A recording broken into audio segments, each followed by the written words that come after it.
This is The Rumor Report with Angela Yee on The Breakfast Club. Well, Cardi B's former manager is suing her. That's Shaft.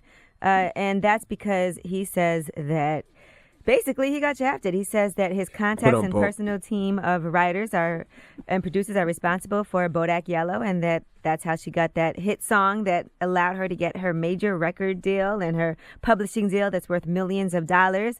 And he also says that she's been defaming him by telling her fiance Offset and others that he robbed her blind. He said Offset sent him a text message in December that said, "You better stop playing, acting like you don't know you taking her ish from her. You a snake. You can't hide from me, and you're not about to play my wife." Well, salute to our guy Shaft, man. All kinds of drama. So he's suing her now for $10 million.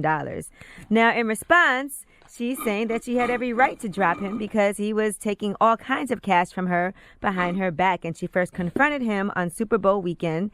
And she said that he would basically cook the books to make it look like she was getting less money than she was actually making. And then he would keep the difference. So, for instance, if she got paid $100,000, he would tell her she was making $50,000 and then take the balance. In addition, he got 20% of her manager's fee, which is way more than what's normal. I mean, I hate to see that happen between our people. You know, people come up together, and then things change. Right. Clearly. So, I mean, I guess we'll see how this whole thing plays out. I'm not sure what their contract with each other is like or what the legalities of the situation is, but it is a sad situation because he has been with her for so long, and then for her, a trust situation is difficult to have to deal with. Well, I want to salute Shaft for all the times that we booked Cardi B, and he gave us reasonable numbers, okay, for CIAA parties in Charlotte and whatnot. All right. It wasn't. Cardi did 2 of them for us. But we didn't book her. Was she promoted on it? He did it for free. Yeah. Oh, she did? Okay. She did? Uh-oh. No, I'm just playing.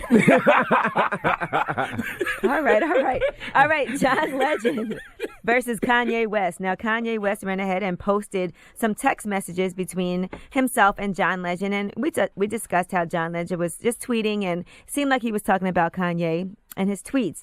Well, he went ahead and hit up Kanye and said, "Hey, it's John Legend. I hope you'll reconsider aligning yourself with Trump. You're way too powerful and influential to endorse who he is and what he stands for. As you know, what you say really means something to your fans. They are loyal to you and respect your opinion. So many people who love you feel so betrayed right now because they know the harm that Trump's policies cause, especially to people of color. Don't let this be part of your legacy. You're the greatest artist of our generation." John Legend is absolutely right. And Kanye responded, "I love you, John, and I appreciate your thoughts. You bringing up my fans and my legacy is a tactic based on fear used to manipulate my free thought." John should have replied back, but did you read the text that I sent you, though? Yeah. And Kanye said, "I tweeted the John text to show that there are people around me that disagree with me and voice their opinion. I respect everyone's opinion, but I stand my ground. If you feel something, don't let peer pressure manipulate you." And, he responded... And, well, John Legend basically said, "Since you're posting text messages, let me add that I have a new single out." And there you have it. Do you think that Kanye is just rebelling for the sake of rebelling? Like he's the type person. know. He's the type person. If you tell him not to do something, he goes harder at it. It's almost like his superpower is his weakness. All right. Well, John Legend, actually, I saw him yesterday. He did Lip Service, and that podcast is coming out today. And since it was happening right then, I spoke to him about it. And here's what he has to say about Kanye and his impact. And it wasn't about like trying to make him feel bad. I just wanted him to think about what he's saying and what it means to people and like words. He's talking about free thought and free thinking a lot. That's fine for him to think whatever he wants to think, but every time he makes an utterance and he publishes it, it has impact. And politicians, when they do things, it has impact. And when you align yourself with them, that doesn't mean you're endorsing every single thing they stand for, but you're endorsing their agenda, essentially.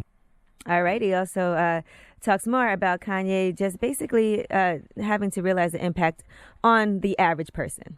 Sometimes we have the luxury to be insulated from the consequences of what politicians do.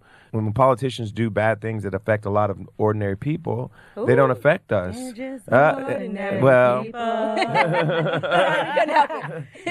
they don't affect us in the same way. We don't feel that pain, and so we have more luxury to just kind of align ourselves with whoever. But other people, they feel the consequences of that, and it's not a game.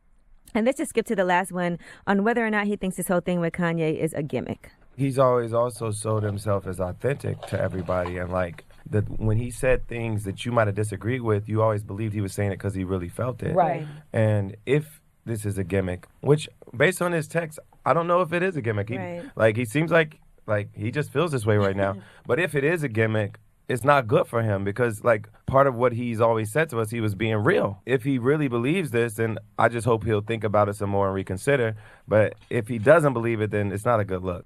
John is absolutely right, but I don't think it's a gimmick because why would Kanye need a gimmick to sell records? He just said he doesn't think it's a gimmick. Yeah, I see people saying that though, like this is just a gimmick for Ye to sell records. I don't think it's a gimmick. Yeah, you've been selling sneakers for a whole goddamn year. You got to ask the question. So he doesn't think it's a gimmick. He thinks he really believes it. Yeah, and he was saying he would have voted for Trump since late 2016, right before he had his mental breakdown or whatever. All right, well, I'm Angela Yee, and that is your Rumor Report. The Breakfast Club. Every weekday morning. Tune in.